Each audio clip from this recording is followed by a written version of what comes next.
আসসালামু আলাইকুম সম্মানিত ভিউয়ার্স। পরন্ত বিকালে আবার চলে আসছি করতোয়া নদীর তীরে। বিকেলবেলায় দেখুন করতোয়া নদী বালু ধুধু করছে, মাঝখানে পানি, ওপারে গ্রামগুলা হয়তো দেখা যাচ্ছে।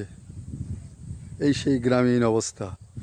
বিকেলবেলার এই শীতের পরন্ত রোদে নদী তীর, গাছপালা সত্যিকারেই খুবই ভালোই লাগছে।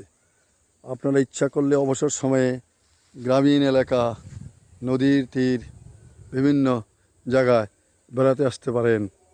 শহরে তো বহুতল ভবন, অট্টালিকা, গ্রামের মতো নান্দনিক দৃশ্য অবশ্য কোথায় পাওয়া যায় না।